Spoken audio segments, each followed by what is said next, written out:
Good afternoon, everyone, and welcome to Hedgebrook's Cottage Chat for what month is it? It's June still. It's just barely starting to feel like June out there. I have the honor of hosting these joyous conversations and amplifying the brilliant minds of our ever growing alumni community. Thank you all so much for joining me this month as we talk about the mind baby problem, how writing can be a real mother, and other things that bring us joy. My Hedgebrook alumna guests today are Julie Phillips and Claire Dederer. Julie Phillips is the author of The Baby on the Fire Escape: Creativity, Motherhood, and the Mind Baby Problem, which is a meditation on maternal identity and artistic greatness in the lives of Alice Neal, Doris Lessing, Ursula K. Le Guin, Audre Lorde, Gwendolyn Brooks, Shirley Jackson, and more, probably you. She has written for The New Yorker and Granta and is a regular contributor to fourcolumns.org. And she's working on a biography of Le Guin. She lives in Amsterdam. Lucky, lucky, lucky person. Julie reached out to us to be a part of celebrating the launch of her book, and she thrilled us when she suggested joining in conversation today with Claire Dederer. Claire is the best-selling author of two critically acclaimed memoirs, Love and Trouble and Poser. Her new nonfiction book, Monsters, is based on her viral Paris Review essay, What Do We Do with the Art of Monstrous Men? Monsters will be published by Knopf in 2023. Claire's writing has appeared in the New York Times, The Atlantic, Vogue, The Nation, Slate, and countless other publications. Claire has taught writing at literary centers, conferences, and universities across the country, including Hugo House, Woot Woot, Story Studio Chicago, and the University of Washington.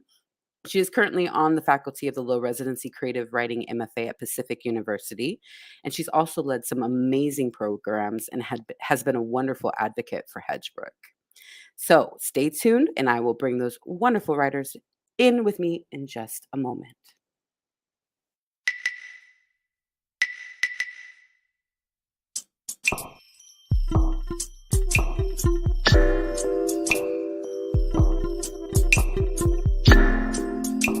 My name is Amber Flame, and I am the program director for Hedgebrook, as well as an alumna of their Writers in Residency program.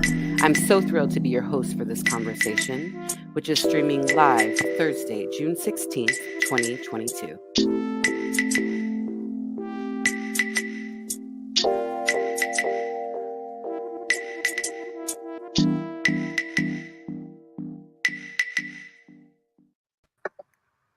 Hello, welcome, Julie and Claire. So glad to have you here. It's great to be here. Hi. Yeah. So Julie just let us know that she's actually in our time zone. So this is not such a stretch from Amsterdam. I have to start here because it's a dream to live elsewhere, period. How long have you lived in Amsterdam and how did you get there?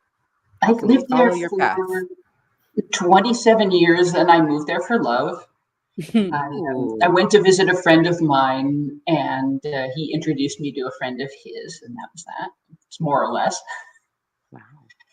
And, Wow, that's a beautiful story. I've been really lucky, especially as in the sense that it's a great place, has been a great place to raise kids because of things like subsidized daycare. We can get to that a little bit later in the talk, but it has been really a privilege to be able to live there. Wow. So how often do you come back? I come back pretty regularly, either for work or for vacations, about once a year usually. Okay. I still have a lot of friends in New York where I used to live, and I have family in Seattle, and where my mother's from. I think Claire's friends with some of my cousins. I think so too. I noticed that on Facebook. Yeah. I was going to say, so what is your connection? Claire, have you ever gotten to live in another country, and how was that? I lived in Australia when I was young and we'll call it footloose. New Yeah, I was not a wild youth, and I dropped out of college and took myself to the farthest point on the globe. So I lived in Australia for a while, but then I'm from here, my family's from here, and I came back to Seattle and have been near here ever since. So kind of a very different story of just staying nearby. Yeah. Yeah. And so how did the two of you know each other? Well, Julie found me. Julie, do you want to speak to that? Well, I just, I admired her essay about monstrous men so much, and I quoted from it in my book. And so I knew she'd been to Hedgebrook, and so I just asked her if she wanted to do this with me. Yeah. Awesome. There's the link to the Paris Review article in the chat in case any of you are interested. It is, yeah, it's a pretty life-changing, it's a pretty life-changing thing. So tell me, let's start with you, Julie, just because you were the reason why this came together. Absolutely. Tell us about the baby on the fire escape. Yeah, it started out with Claire and I were talking a little bit about the problem, the idea of abandonment, the abandoning mother, and that's where it started with me. I said I want to write a book about women who leave their kids in order to write, and but then that'd be too depressing, so I had to put some other people in. That was my original thought, but then in the work that I was doing for this, I realized that that's kind of a false story in a lot of ways. Or at the same time, it's this incredibly attractive story. I think if you have kids, you're almost inevitably interested in those stories because it's not really about, I want to leave my children, but it's about, I want to have my old life back. I want to have a little piece of my life back. I want to have enough of myself back in order to get the work done. And, you wonder what it'd be like not to think about other people's needs all the time. And so I ended up calling that state The Baby on the Fire Escape, which is from an apocryphal story about Alice Neal that was told actually as a criticism of her that she left her baby on the fire escape maybe in the snow when she was trying to finish a painting, which, it doesn't seem like the worst thing to do actually. But that notion that you're allowed to have space between your kid, even space.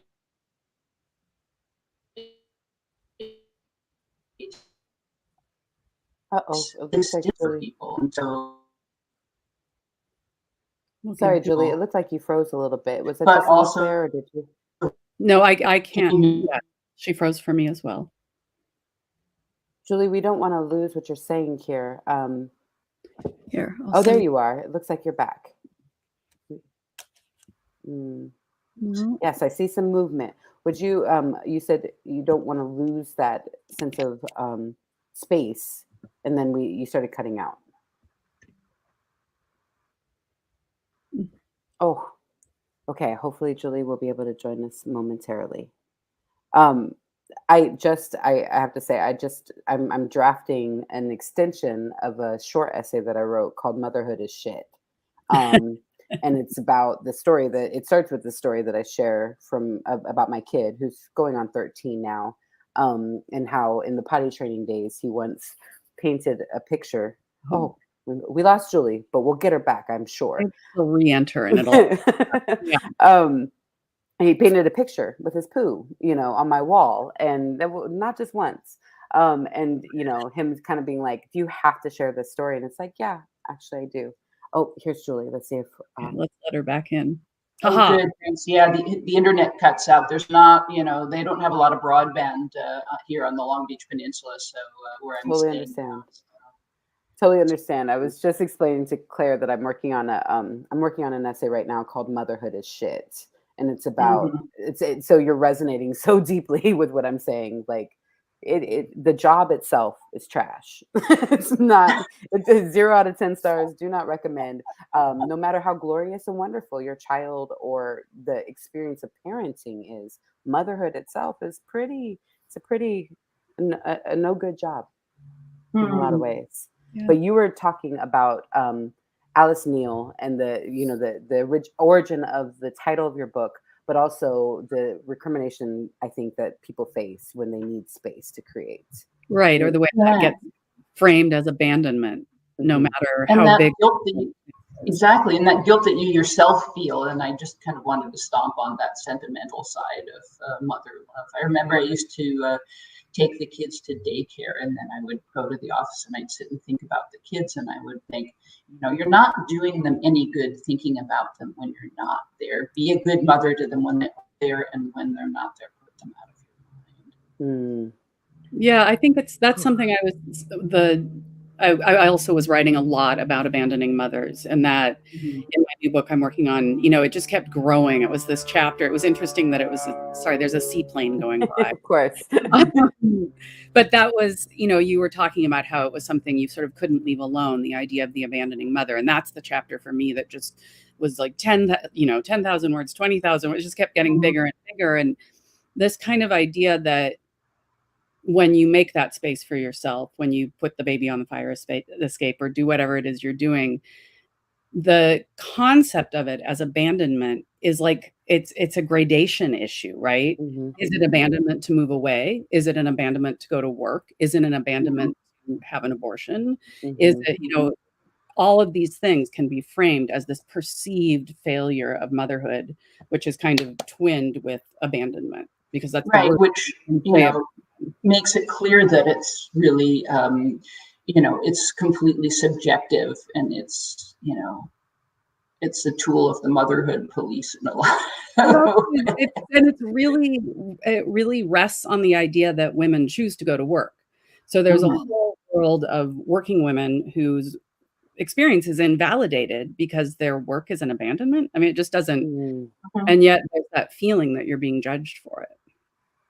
Yeah, and you are being judged for it. Right. I was like, the And I've had reality that you're being some judged weird for it. comments about Yeah. So and that's how it sort of touches on my subject matter, which is this idea of, freezing again.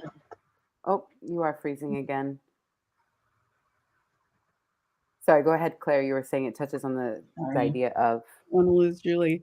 Uh, that perception of abandonment is, does that alter the way we see an artist? Does it invalidate her work? I mean, these are all questions that Julie really wrestles with in her book. Mhm. Not just the idea that you're supposed to be a great artist and have a beautiful life, but that other people are perceiving you doing that, Right. right? Does that speak to what you were writing Right, about? and how do you know if you're a great enough artist to be entitled to do that? I Right. talk about that with Alice Neal, that it took her, until she was 60 to get recognized. And, she had to go through all that without any assurance that, that the work would be worth it to anybody. Hmm. That's so And, real. but, Yeah, but the doubt. I'm getting criticism about the book now, where people are saying, this is going to lead to neglect and child abuse, and mothers shouldn't work. Of course, those are probably the same people who, vote against increased support for families with children. But, this notion that women making art is dangerous because it will endanger your child is alive and well. Hmm. One of the things that I'm most interested on that point is like the motherhood is shit essay came about because I was part of a reading here locally for I Know What's Best for You, which is a collection about reproductive rights and Hmm. about child freeness and Mhm. all the various choices that we should be able to make for ourselves. And for me, the special thing is to move the conversation toward what great freedom there is in being allowed the choice and Mhm. in reframing the choice to not incorporate a subsuming of the individual self constantly towards the work of parenting. Like there's this I think of how one of the most wonderful things about my experience as a parent has been my relationship with my child is wonderful. And in the essay, I say, you're not going to have my child. You might have an incredibly impossible child. I've taught toddler and preschool music, I've seen really impossible children. So I know that I'm fortunate in the child that I have, but I also know that like there was such conscious and intentional choice in the way that I went about this. And it was as much like I want my child to experience, to know what happiness is because they see me pursuing my own joy. I want my child to experience the dreaming and manifestation that can happen when you put your mind toward your own, like to believing in yourself, to believing in your own work. Mhm. And so I think that what really resonated is this idea of like, is the work good enough? And it's like, I want to get rid of that too. Like, no shame. Mhm. You can make crap work. I don't care. But Well, if the it's idea something that that's there's feeding your an joy, objective idea of whether it's good Completely enough agree. is also well. right? Who gets Yeah, to decide that exactly. anyway? Good Yeah. enough for what, for whom, who decides? Yeah, but yeah, the act of creation and being able to have access to that part of yourself is so important. Julie, I'm just thinking about what you just said, Amber, and I was just in San Francisco and I saw the Alice Neal retrospective at the Mhm. Young Museum down there.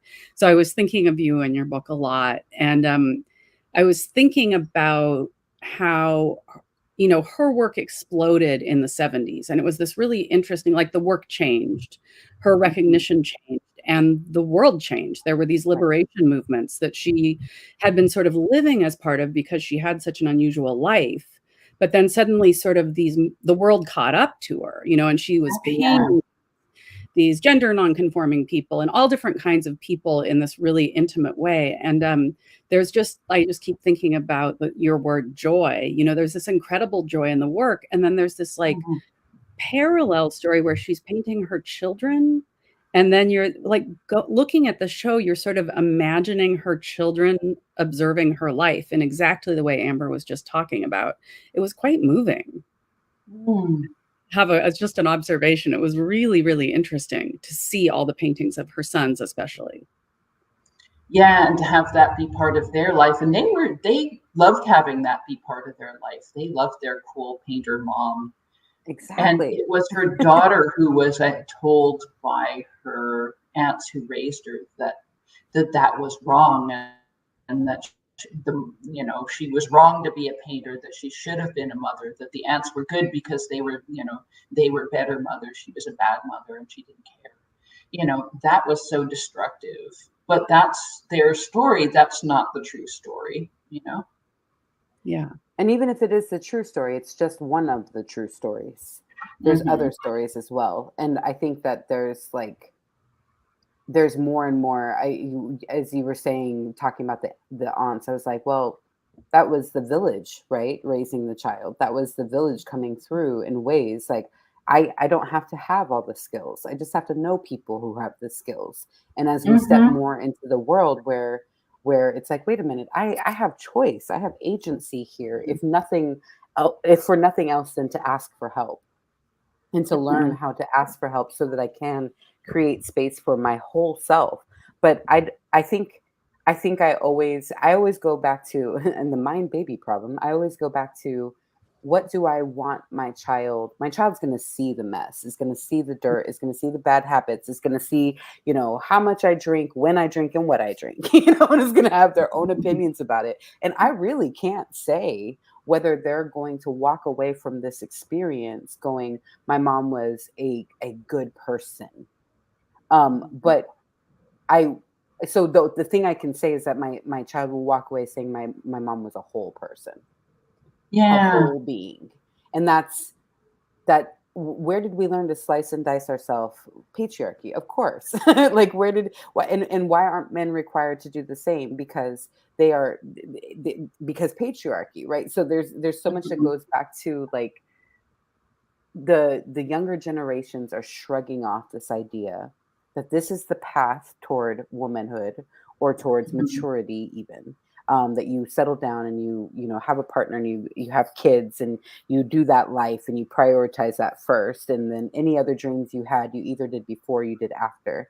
And I think we're in that gray space right now where there's a whole lot of people who were raised to think that and are going, wait a minute, maybe everything I was taught was wrong.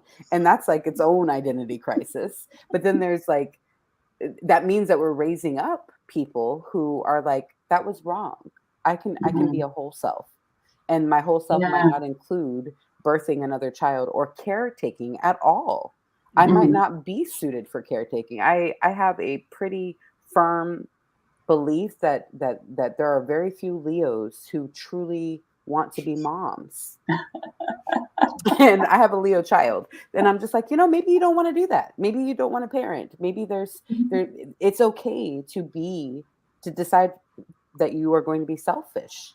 That selfish is not negative by itself. It's a matter of like the choices you make because of that selfishness. So if you say I'm going to be selfish and I'm going to give myself the life that I always dreamed and give myself the freedom to go and create, you will garner the envy of a lot of people who didn't do that, and so they will try to shame you for it. So Mhm. there's this sort of certainty and surety, and if nothing else, that they think about whether they actually want to raise children, not have children, but raise children Mhm. and move with intentionality into raising children and all that that means, um, is is a wonderful thing. It's a wonderful transition that we are in the middle of, and I think about, you're sort of illuminating of these stories of of women who came before, essentially, and what they were taught and what recriminations they faced because of it. Mhm. And it to me, it's a perfect like highlight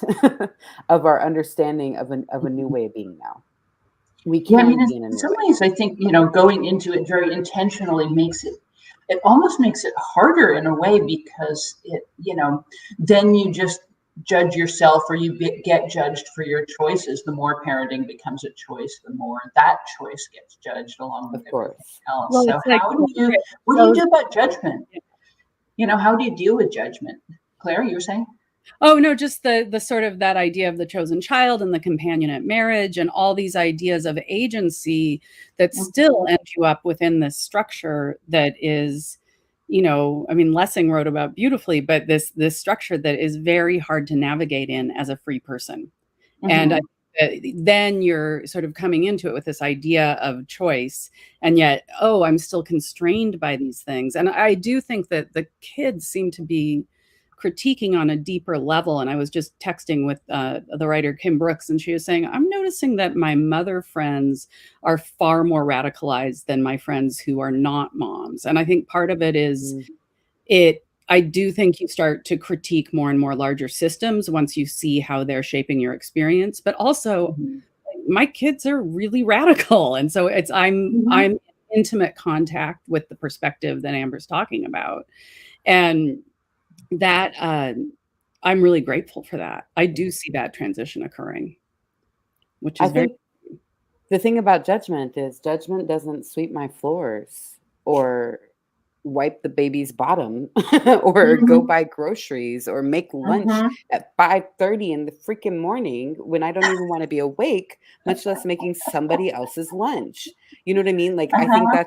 that's where it just becomes unreasonable. And I think I read the Four Agreements recently again, and I have a hard time reading the book, but the Four Agreements themselves are great, right? Like they really help.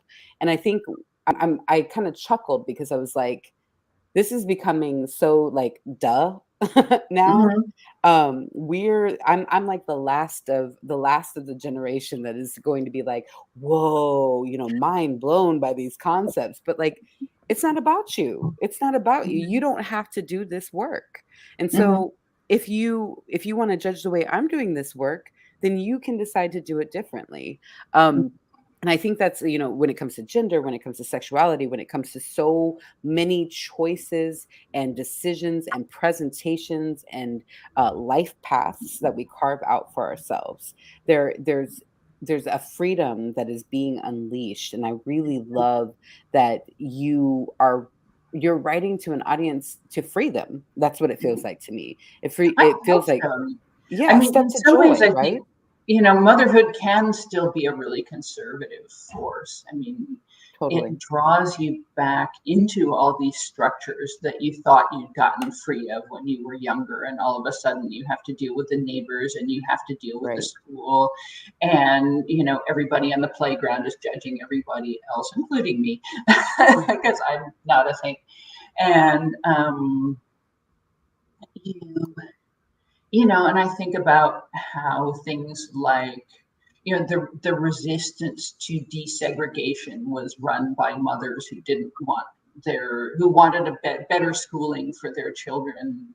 It can be, there's an impulse in motherhood that is selfish for your child, that prioritizes your child ahead of the community of children, and that's the Mm. problem. So Ooh, I'm a that is a little problem. bit. I would love to think that mothering is revolutionary, and I really hope it's true. You like you kind of walk around this or touch on a Marxist critique of motherhood and the family in your book. And I'm curious what I mean, every once in a while there'll just be a touch of something about the way that capitalism shapes these experiences, or defining Alice Neal's experiences having taken advantage of what we would now call socialism. And I was wondering if you could talk, I was really excited by that. And I was wondering if you could talk a little more about Well, that. I live in a socialist country. It's sort of, I think of it as normal and not as this evil thing. And all it really means is that you have health insurance, and All it you really have means. affordable daycare. It's not as affordable as it used to be because the country's a little less socialist than it was, unfortunately. But the Oh no. Oh no, Seems just like went every time she's gonna drop a gem, huh? yes, exactly. idea that daycare should be available, because am I back? You kind of caught up and now you're Let's paused see. again. There Okay, you now go. it seems like you're back. Nope, nope.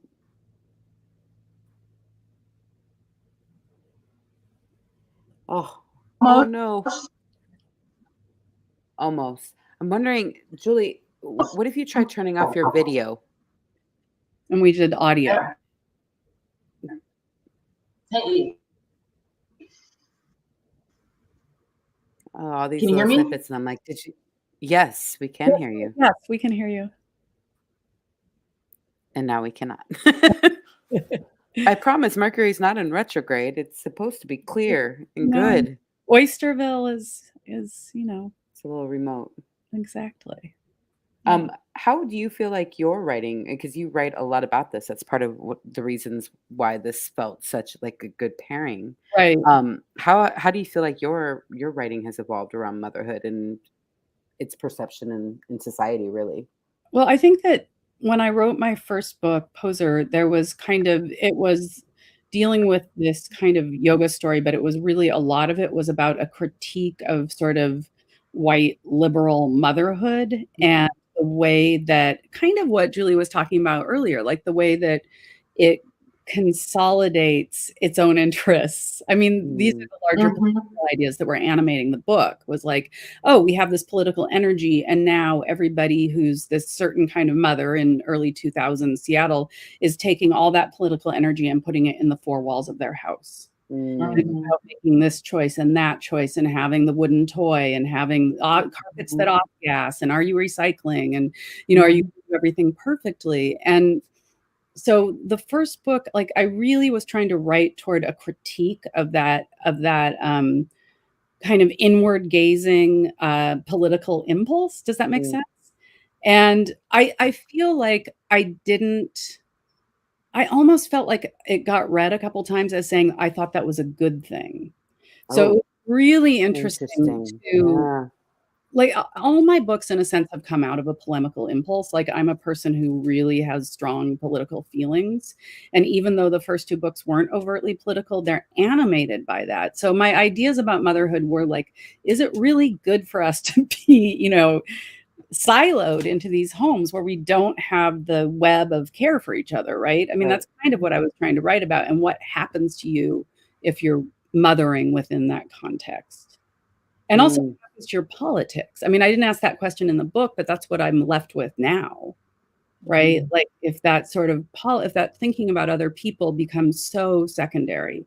And I think that's also one of the things the kids are rebelling against is like they've seen their parents who are my age, I'm 55, like making all these good choices about making sure they have the best and the organic food and the this and that. And they're like, Mhm. you know, to hell with that. What about the rest of the world, which is What going about the world on fire? Yeah. Yeah. Yeah.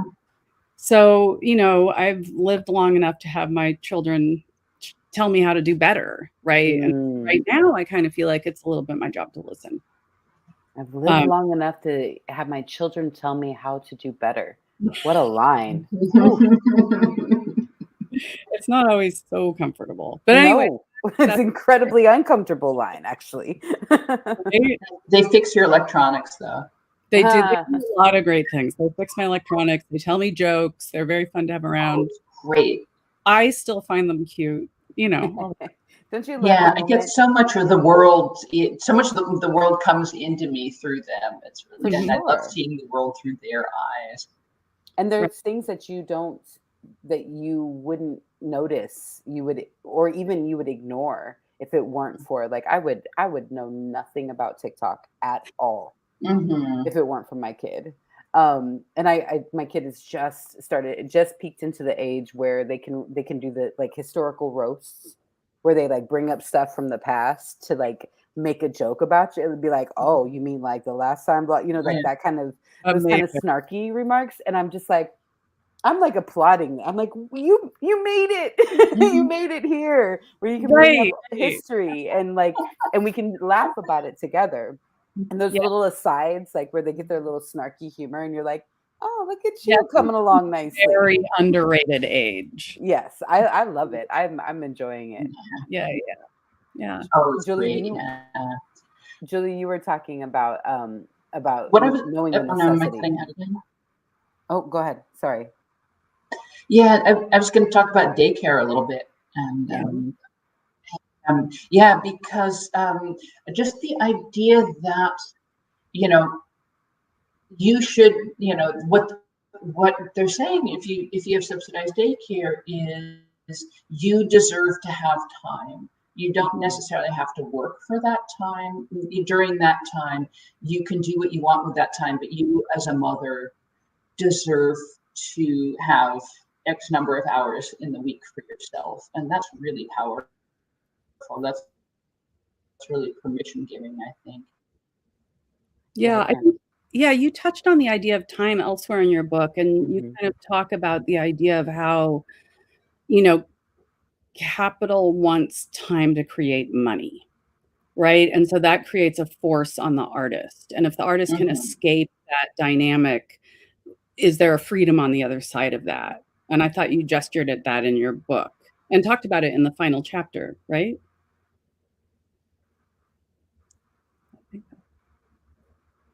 Yeah, I think that's true. I mean, if you can have, yeah, separating time from money is incredibly crucial Well, and it's sort of an automatic. because most, Julie, we're I was gonna, just going to as say that, much as most possible, art let doesn't you bring talk. in money. That's okay. No, just art doesn't bring in money most of the time. And, especially when your kids are little. And, when Americans talk about mothering or parenting in particular, it's always about, what can I permit myself within the family budget? What can I allow myself to do that is, not taking time away from the money that I have to keep my family going. And, it's really grim from from my perspective, where it was all just that much easier, where I didn't feel like having children and making a living in art were quite as much as in competition with each other. And having a partner helps, is an amazing help, of Mhm. course, who participates in everything. But then, having the social support so that you're not also fighting each other for that time is really vital too. Right. Where it's this finite resource. Yeah, I didn't talk about that much in the book, how hard that can be on partnerships. Mm. Although I think you see it, you see how many divorces, or you see how many women entered into early marriages with men who just didn't have a clue, and the only way that they could create was to get out. Yeah. Well, yeah. Speaking of getting out, um, so before I ask you about joy, so I want you to think about how you feed your joy outside of motherhood, um, outside of anything to do with parenting, just how you can tap up on, you can tap into and fill up on joy. But Claire, you posted something earlier today or yesterday, today or yesterday. I like copied and pasted it into my notes so that I made sure to ask about this because I think it's hilarious. And this is just towards the practical side.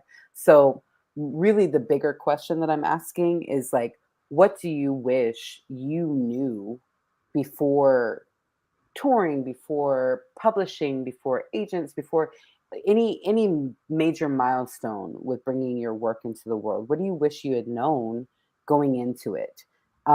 Either because somebody told you later and you're like, that would have been really helpful, or Mm. because you experienced it yourself and or didn't experience it yourself and realized what you missed out on. So that's where I'm going with this. But Claire posted, I'm gonna read it so that I don't mess it up actually. I'm sure I Um, deleted it after I posted it. That's my specialty. did you? Did you Probably. try to delete it? Oh, no. What do you suppose would have happened to James Joyce on book promo for Ulysses? And I just cracked up. I was like, I mean, I have my own ideas, but I wanted to, what went through your mind as you were wondering how James Joyce would have handled the book promo?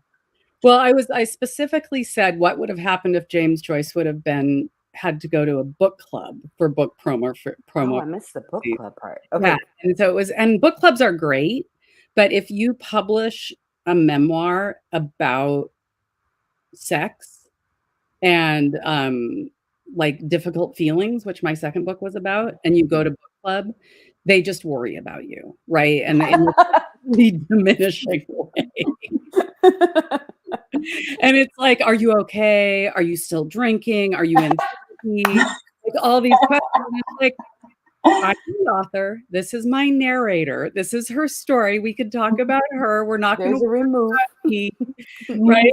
So, I mean, with memoir, there can really be that collapse. So I was picturing what I was picturing in my head was James Joyce, like, oh God, we hated Molly, or whatever it is that would be this kind of emotional. God, I couldn't stand her. Like, why does it have to be like? What are these weird words? Or anyway, I'm picturing a lot of people getting up and saying, this is more of a comment than a question, but Oh man. so long or whatever. Yeah, yeah. So I love that. And also because the book club indicates that they read it.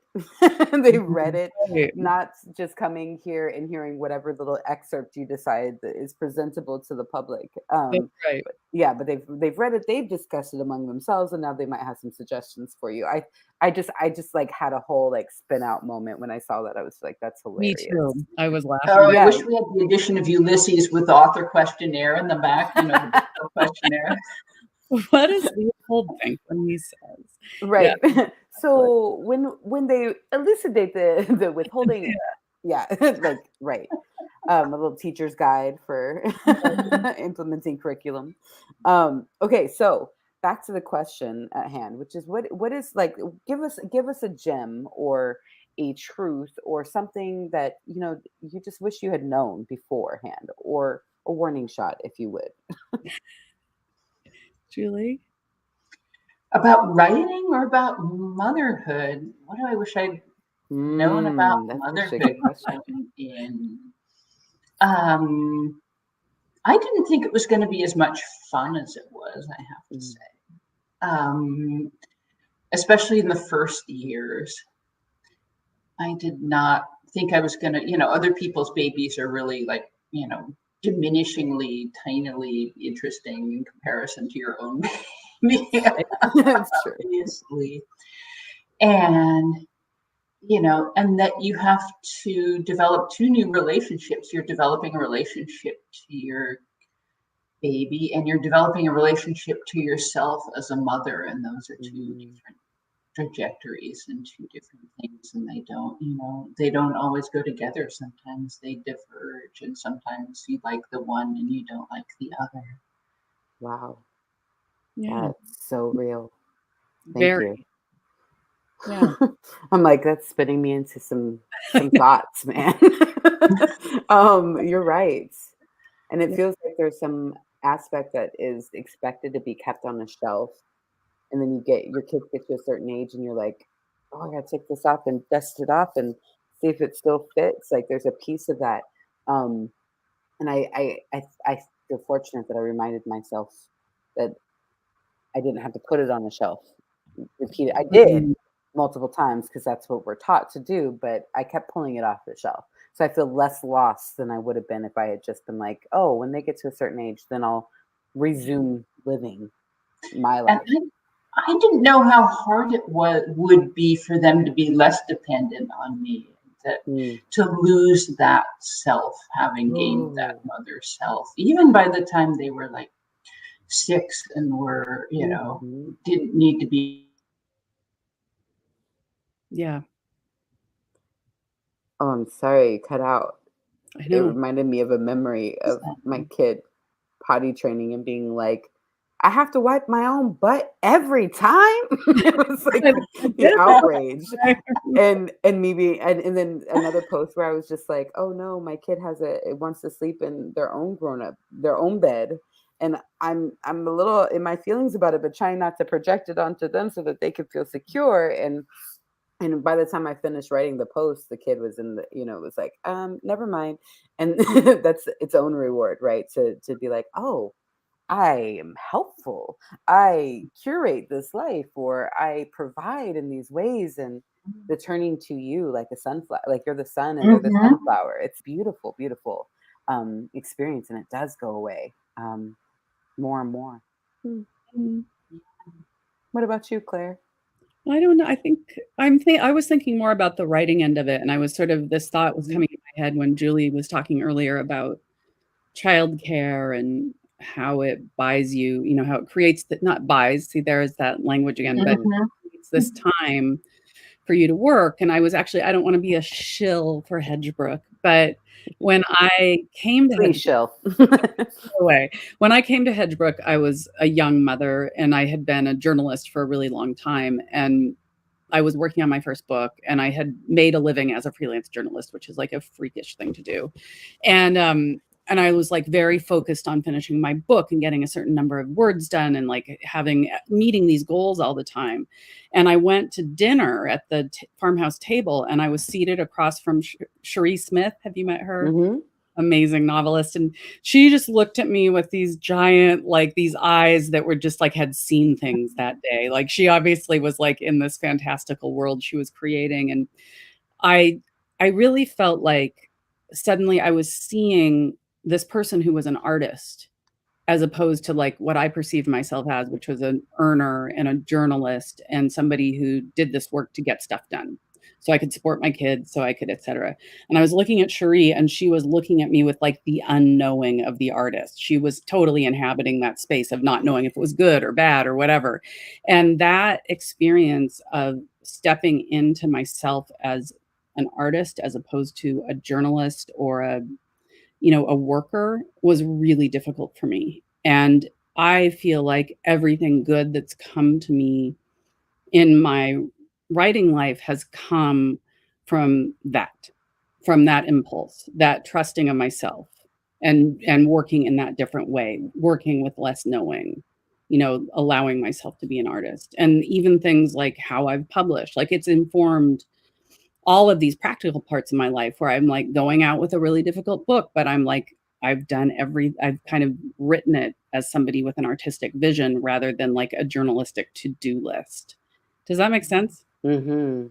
That makes Mhm. Wow. complete sense. That's something I still have difficulty with, I think, which is why I wrote a biographical book instead of an autobiographical one, which I felt Mm. weird about the whole time. I'm like, why am I doing this weird book that in this weird format that, nobody else is doing? So I worried about that. Yeah, I mean, I think that my book works a little bit, my new book works a little bit the same way, and there are some models, like Olivia Lang kind of, carved out a space for doing that kind of work. It's interesting, it is really unusual, though. I think Leslie Jamison's The Reckoning or The Recovering has a similar kind of structure. Yeah, but I didn't put myself in it at all. And I'm Yeah. bad at that. And You're great at it. When you came in there, I was, like, excited. maybe I need to think of myself more as an artist. Right. Right, there's Ooh. something sort of humble about assembling all these artists that you bring together in this, like, salon of your book that you're talking about. Yeah. Yeah, that was actually the experience of Hedgebrook for me. Was the sense of an amazing community of writers, and I went there right before the pandemic. I mean, literally, we were the last people there before we left on March 9th, 2020, into a changed world. Oh, And this sort of news was filtering into us on this island, and we were still talking about washing your hands. right, exactly, like, oh my god. And that experience sustained me through the pandemic, and so did the group of women that I was with, because we formed a writing group on Zoom during the pandemic. And so we're still meeting every month, and we're still writing, and I'm getting so much insight from them. And they are This is so the great. Flying Founders? Are you doing the Flying Founders? Or is No, this we your don't have own a group? name. Oh, We're just, our group of people. We all came at the same time. that's And beautiful. yeah. There's an alumni group that's been meeting throughout the pandemic as well, and pretty consistent. Like it's still going, which is Yeah, just yeah. it's Yeah. been a wonderful opportunity for people. It gave a pause that we needed. We learned how much time we're spending on commuting and how much time we are spending on prepping our kids to go to school and taking them to and from, and it reset a lot of things in that way. For me as well. But I love that you've been writing throughout the whole time. Mhm. That's awesome. That's That's so really cool. Yeah, I think that sense of community was what I needed, both mm. in the book and, in my life. I do love that sense of community in your book, the way that you're gathering these people around you and kind of getting what you need from that. It's gotta and the way the stories reach across the different chapters, it's really lovely. Yeah. Um, I, of course, am having a mini crisis real quick, but I want to ask you a question, and I'm wondering if I jump off real quick, I'll be right back. If you will both share, I'd love to ask this, and I'll be able to listen to it. Um, how do you feed your joy for yourself? What do you do as a consistent joy practice? Do you have one, or do you need one? And I'm listening. I'll be right here. You Hmm. she told us Yeah, she was gonna ask this. yeah, yeah. I mean, I think motherhood is a joyous practice, even though I wasn't allowed to name that. I'm supposed to, but I do think that, I mean, that's the hard part of mothering, is that it is so joyous and so pleasurable a lot of the time that you don't really want to stop doing it and go do something else. Yeah. I was thinking the same thing. I was just thinking about having my kids were having dinner here last night and everybody was chiming in and talking, and it's like, well, what could be more joyous than that? Mhm. That kind of so I don't know if that's a practice, but it certainly happens a lot. Yeah. Yeah. Do you have family dinners? We have.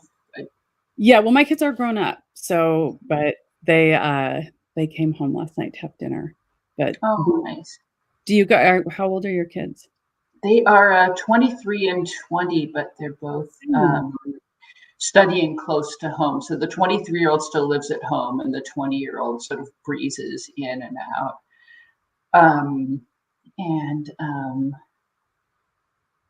Yeah, and we always had dinner together. There That weren't, um, my kids refused to do activities. They just were not into the extracurriculars.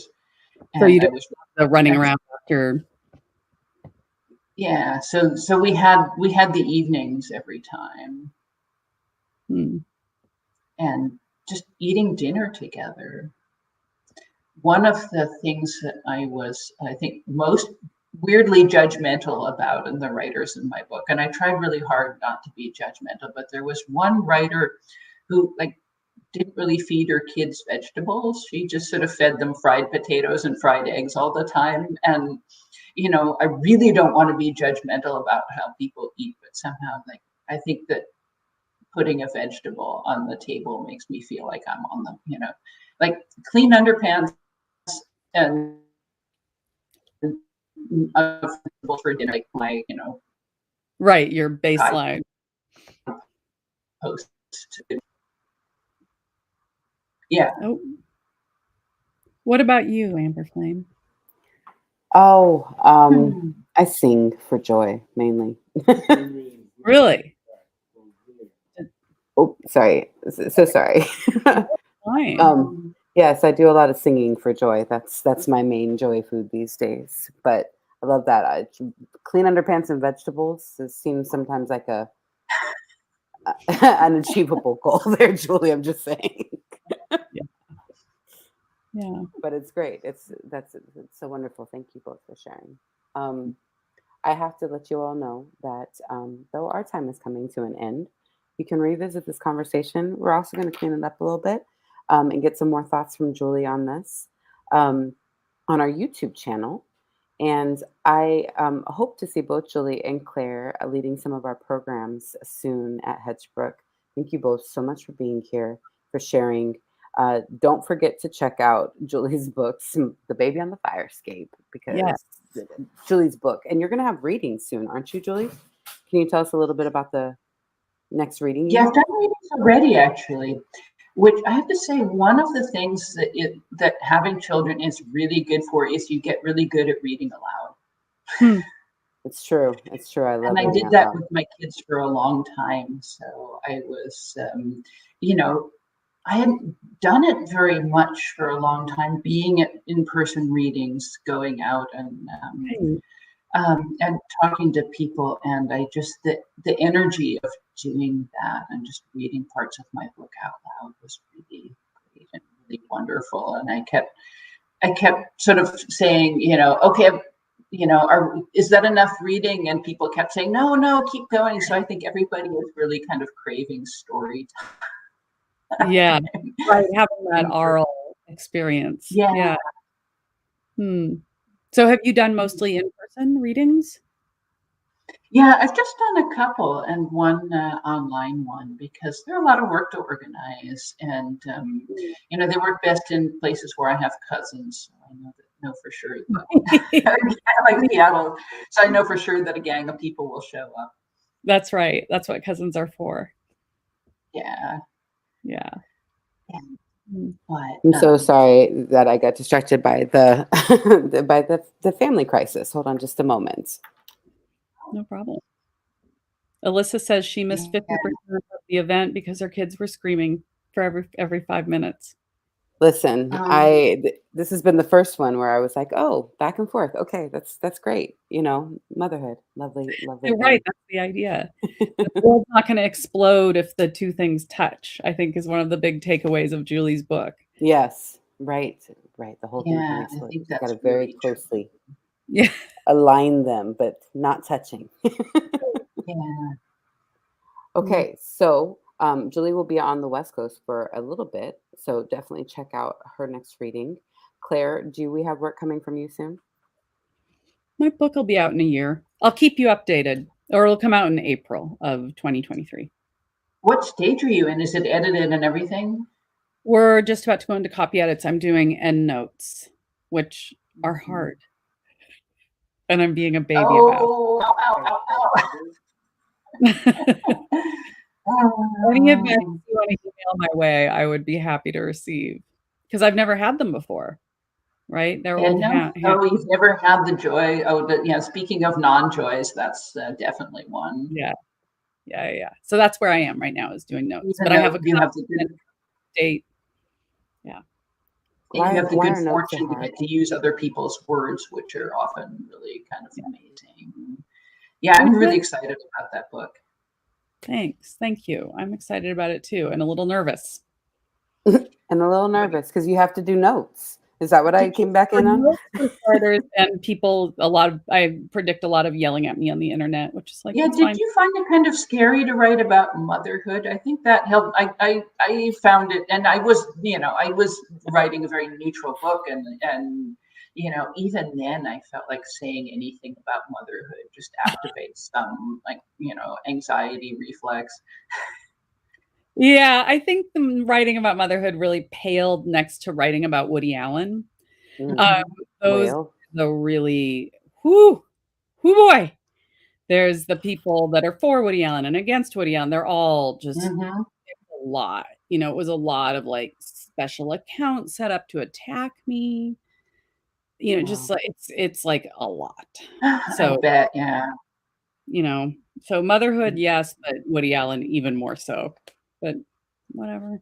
I That's mean, say. since you tackled that one, you should be good, right? Yeah, I'm good. Yeah, I want to say that before we go, that I got one comment that said more or less that, like, well, writing isn't really work, so you should be able to do writing and mothering at the same time. However, raising kids is so very important that anybody who successfully raises, good kids should, that's even better than the Nobel Prize. Mm. And Is it though? I was like, writing is not difficult. Tell me another one. And B, the Nobel Prize comes with like $1 million prize money. So, okay, I raised 2 kids, give me my million. Right. Right. Yeah. Well, and also imagine we structurally supported families and children and women enough that we didn't have to make outrageous comments like that in order to feel good about ourselves as parents, right? I mean, that's what it's really Mhm. about, is people feeling unsupported, and so then they need to lift up what they're doing above everyone else. Wow. Yeah, I think that's true. Yeah, that's totally Well true. said. I think what I'm getting the most from this is like a deep understanding and realization that motherhood, parenting is a political act. It's a Yep. political thing. And so if Yep. you're not talking about the impact that it has on the personal, then you are missing a huge piece, because you cannot, as you said earlier, Julie, you cannot escape the judgments and the recriminations that come from people. And Mhm. and yet we have to write about this because that's how we feel less um like fuck ups, frankly, as parents, to I be mean, it like, is oh, I'm the not the most only one. important thing that humans do. So it's not strange that people have opinions about it. But, you have to trust yourself and set those aside. And it's important. I would say I would counter that, not necessarily argue that, but counter that it's important because that's who's next. That's who we're handing it off to. Whether Mhm. we raise them ourselves or we educate them or we, care for them while their parents are at work, or we interact with them as young humans, like the circle of caring adults that you have to cultivate around you, that invest in your child's well-being if you're lucky, right? Um, Mhm. it, the reason why it's the most important job is because they then get to carry on whatever we set in motion. Um, Absolutely. and we are clearly the biggest impact on the planet. So Mhm. do it on purpose. Not even there's no do it right. There's no do it well, I don't even think, but there is a do it on purpose. Nice. Um, and it's a that's a political, just like other politics, other political subjects, it's a thing you got to choose to do, right? Right. Um, It's easy to not do it. or not do it, right? But do it on purpose. Yes. Either way. Yeah. Oh my gosh, you all, thank you so much. I could keep going with this because it's motherhood and it's all encompassing sometimes, which is lovely and awful at the same time. But I want to thank Julie and Claire for joining me today. And just remember, if you missed half of it because your kids are screaming in the background, or the service technician came and your kid didn't know how to answer the door or what to say because he's like literally 3 hours later, or whatever happened in your life today, you can revisit these on Hedgebrook's YouTube channel. They live there, and they will soon live in an audio version wherever you find podcasts. Nice. It is presented free of charge to our community, and it's supported by donations from listeners like you. So if you decide that you want to make a gift to support the Cottage Chats, which we will be continuing to do, as an act of radical wow, I blew that whole spiel. Let me start over again. As an act of radical reciprocity, if you do make a donation today, we'll enter you in a raffle for a ticket to the kickoff event for our inaugural Hedgebrook Writers Conference. It's in September 22nd through the 25th. If you haven't heard about this, it's going to be an amazing, amazing event. It's an intensive, a 3-day intensive for intermediate to advanced writers of any gender and any genre. But it also is going to, each evening is going to include an industry talk. And one of these industry talks is with Ijeoma Olu, who is both a mother and an activist and knows about the impact of politics on life. And Hashunda Sanders, who is also an activist, and how that impacts our creativity. And I was like, making me think of how we need to talk about this more, especially women. So don't miss the conference. There's public events as well as events for writers. And if you want to attend the conference instead of just a kickoff event, which I encourage, we can use that raffle for a $25 off your registration fee. We do hope that you'll join us for more upcoming programs, including our Screenwriter Showcase that's happening in July, at the end of July. All of these things are on our calendar of events on our website. We're in the social medias. We have been posting about this stuff. So please follow us. Make sure to follow Claire. She's hilarious on social medias. I just started following Julie. I'm excited to see what conversations grow out of this as you turn more from the biography to the autobiography. I feel like that's next. Maybe. No, I'm working on a biography of Ursula K. Le Guin, so that has to get done before anything else. That has to get done first. But I'm just saying, I feel like the thoughts that you were sharing today showed you're like, you know what? I did the biography. Now a little memoir. Claire knows a little bit about that life. But please check out our calendar of events on our website. Next Cottage Chat is in August with 2 screenwriters who are doing really phenomenal things for the screen. So we hope you will join us. And thank you to Julie and Claire.